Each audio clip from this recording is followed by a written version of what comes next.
प्राचीन काळात कुंभकर्णाचा एक पुत्र होता ज्याचे नाव भीम होते. त्याचा जन्म त्याच्या पित्याच्या मृत्यूनंतर झाला होता.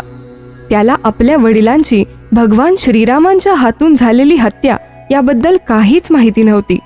मात्र नंतर त्याच्या मातेकडून ही गोष्ट समजल्यावर तो भगवान श्रीरामांचा वध करण्यास उत्सुक झाला. या उद्देशाने त्याने अनेक वर्षे कठोर तपस्या केली. त्याच्या तपस्येने प्रसन्न होऊन ब्रह्मदेवाने त्याला विजयश्रीचे वरदान दिले. वरदान मिळाल्यानंतर हा राक्षस अहंकारी आणि निरंकुश झाला.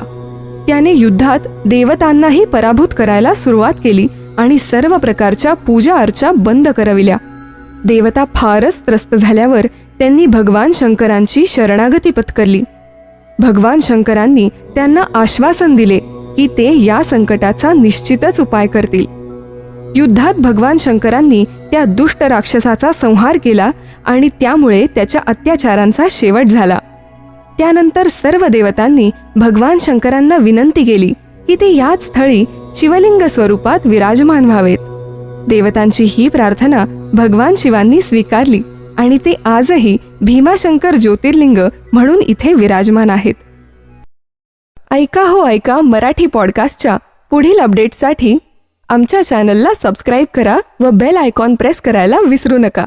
धन्यवाद.